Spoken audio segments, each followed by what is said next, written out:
But I'll ask you right away, your feeling on the situation, is it Darius Slay done with the Philadelphia Eagles, or do you think there's a legitimate shot that he is back next season? I mean, I'd probably side more with not back, but I wouldn't rule it out. I guess it's probably going to come down to what kind of options he has and what he's willing to accept in terms of a contract. But my guess is, considering how he played this past year, especially in the postseason, there will be offers from other teams, and that could dictate where he wants to go. He has said that he really wants to only go to one of two places, either the Eagles or the Lions, where he started his career. So maybe that limits his options, and he looks around the landscape and says the best chance for him to win another Super Bowl and kind of go out a winner would be here in Philadelphia. But the Eagles are prepared to move on because they have a bunch of young guys that they've been developing. And, that may not mean that Kelly Ringo is the guy filling in for Darius Slay or Eli Ricks or maybe even Isaiah Rodgers if he returns.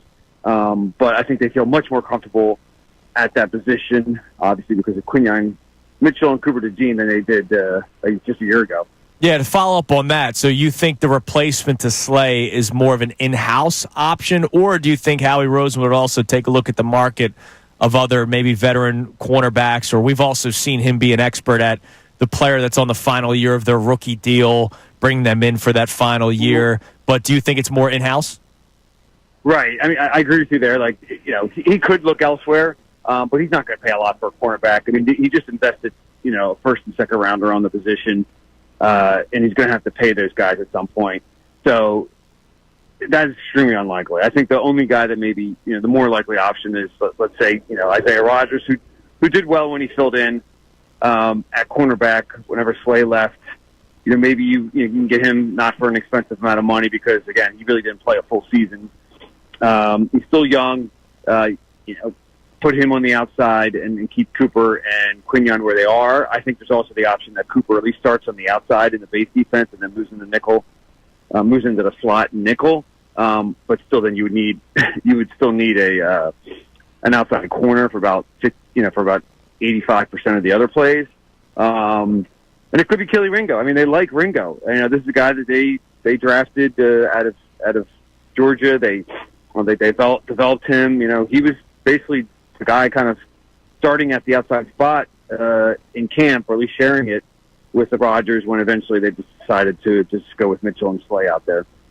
So the Myles Garrett conversation continues to be part of the headlines surrounding the Eagles. What is your impression as we get deeper into the offseason of the possibility of that and just what you're hearing around that name? Yeah, I mean, I'm not entirely sure. I take Howie Roseman upon his word.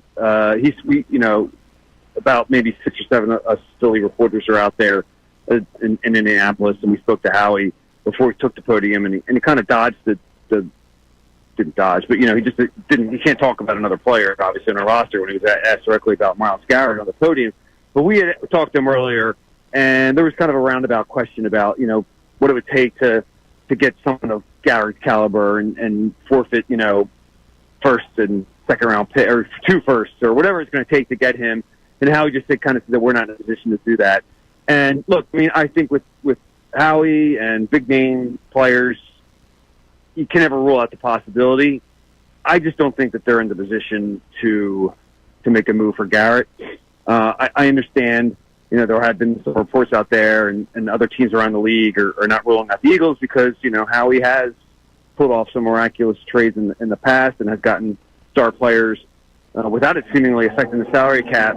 But they got to pay Jalen Carter with what will be maybe the biggest contract ever for a defensive lineman in a year. And with Garrett, you have to sign him to an extension to bring him in. Why would you do anything otherwise? So I find it a reach to think that Garrett is in play. So do you think this Eagles offseason would be more adding to the depth of this team? Obviously, they're going to have to acquire some starters in certain positions, but is it more so let's focus on this core that we have here now and we have to pay them down the road and let's just add to the pieces because we know that we have a strong roster already? Yeah, and Howie said that to us in Indianapolis. I think he was he's been known to do that, temper expectations a little bit, and I think he did a little bit of that last year. And they went and made some big moves, and nothing crazy. When you look at the Dick Barkley contract. It's not that exorbitant. So, yeah, but I don't know if they're going to even do like that. Because, again, you have to look at – they have a lot of free agents. They have 4 starters that are hitting the market. I think it's going to be hard. You know, they want to bring Millie Williams back. They want to bring Josh Sweat back. They want to bring these guys back. Zach Bond, of course. And I think he'll be the priority of the 4. But it's just going to be hard. And again, as Howie said, you know, they have done really well in the draft. He didn't say they did really well in the draft the last 4 years. It's pretty obvious. And you got to pay those guys. And you got to be prepared to pay those guys at some point. And you just can't, you know, the best teams in the NFL don't use free agency, don't have to use free agency as a you know, fixer-upper for what they, you know, for why they failed in the draft. And I think that, you know, we've seen the template now, and they want to live by it based upon, you know, building through the draft. So today, speaking of paying guys, is franchise tag deadline day in the NFL. The Eagles haven't used theirs since 2012. What do you see are the chances of them using it this time around? Yeah, they're not going to use it on anyone. Is there a reason why? Is it like what keeps the Eagles? What keeps Howie from doing it? Using the tag? Yeah. Well, yeah, I guess look at the numbers, right? Right. I just like there are teams that do it every single year, almost as if they feel like they need to. Right, and I think those are the teams that make mistakes, and they get themselves in a situation where they have to use it. And Howie, you know, he gets ahead of it, and signs guys and gets them to agree to deals, you know, fairly early into, you know, the rookie contracts or, you know, in someone's cases like A.J. Brown early into his second contract, so that they're not concerned about that. And I think ideally you're not using the franchise or transition tags. Yeah, just a general NFL question real quick, Jeff, because it's something we brought up earlier on the show. The linebacker position has become super weird with the franchise tag situation because linebacker now applies to certain edge rushers whose salaries are much higher. Is the NFL like aware of this issue and like creating something around that, or do they just not care? Like, I haven't looked into it. It is bizarre because they're 2 totally different positions. Yeah.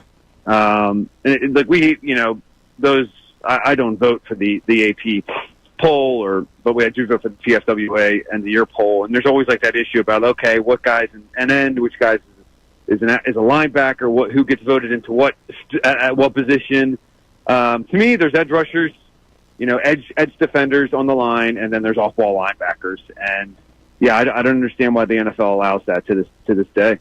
Jeff, you're the man. We appreciate the time as always. The league that never sleeps. Hey guys, Andrew Salciunas from Kincade and Salciunas. Thank you for checking out all of our stuff on YouTube. Make sure you click, like, subscribe on everything that you see. And of course, you can see everything from our YouTube feed. Full shows, interviews, when John's being an idiot, which is like 15 times a day. So make sure you check out all of our stuff on YouTube. We appreciate it.